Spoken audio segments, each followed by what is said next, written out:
प्रत्येकाचा बदला घ्यायचा नसतो, काहींना कर्मावर सोडायचं असतं. श्री स्वामी समर्थ. मी पूजा लाईफस्टाईल वर्किंग ब्लॉग यूट्यूब चॅनलमध्ये तुमचं पुन्हा एकदा खूप खूप खूप स्वागत आहे तुमचं पुन्हा एकदा माझ्या आजच्या एका नवीन व्हिडिओमध्ये. नवीन व्हिडिओची नवीन अशी सुरुवात झालेली आहे.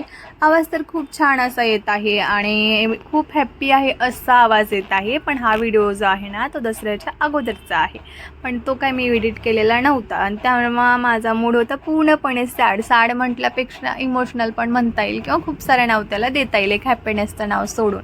तर तेव्हा खूप सारी सॅड होती. बोलायचं तर खूप काय होतं, पण म्हणतात ना तोंडातून काही शब्द निघतच नव्हते, कारण तेव्हा अश्रूचितके येत होते. तर आत्ता मी थोडीशी हॅप्पी आहे, कारण ते गोष्ट होऊन गेली आणि ते वेळसुद्धा होऊन गेली. पण तर फॅमिली व्हिडिओला तर सुरुवात झाली, पण नेमकं मला कुठला टायमिंग होता ते हे नेमकं मलाही समजत नाही. सकाळ होती, दुपार होती का संध्याकाळ होती, कारण माझ्यासाठी ना सेम वेळेसचे स्पेशल जे टायमिंग आहे ना सेम चाललेलं आणि वेळेसुद्धा सेमच चाललेला आणि मी पण थोडीशी कन्फ्युजनमध्येच होती. तर मी माझ्या मनावरती हात ठेवून खूप मनाने एक डिसिजन घेत होती, पण ते चुकीचं आहे का बरोबर आहे हे नेमकं मला कळत नव्हतं. पण इतकं माइंड माझं हे झालेलं ना, थोडंसं हँग झाला म्हटलं तरी चालेल, कारण विचार काहीच कळत नव्हतं, डोकं पण काम करत नव्हतं.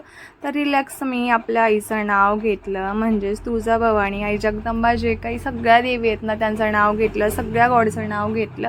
तसं तर एकच देव आहे, पण म्हणतात ना त्यांचे वेगवेगळे रूप आहेत, तर सगळ्यांना मी एकाच रूपामध्ये वेगवेगळ्या रूपामध्ये असे नावं घेतली आणि खूप सारे नावं देवांचे घेऊन म्हटलं शांततेने आता माइंड एक ठेवायचं आणि विचार करायचा. म्हटलं मनावरती दगड ठेवून एक गोष्टीचं डिसिजन आपल्याला घ्यायचं आहे.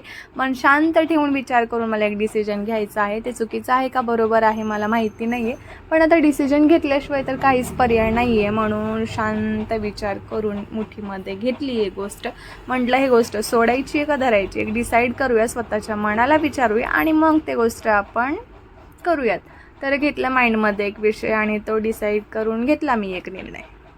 थोडक्यात सांगायचं म्हणजे ना, मला ते गोष्ट पाहिजे पण होती आणि नको पण होती आणि थोडंसं कन्फ्युजनमध्ये पण होतं. पण म्हणतात ना जे होतं ते चांगल्यासाठीच होतं आणि पुढं चालून जर आपल्याला समजतात त्या गोष्टीमध्ये काहीतरी वाईट होणार आहे, ते गोष्टी आपली नाहीच आहे, तर ते पकडण्यामध्ये काहीच हट्ट नाही आहे. त्यामुळे ते गोष्ट सोडून द्यायला हरकत नाही आहे. त्यामुळे डिसिजन घेऊन मी आज हॅपी आहे.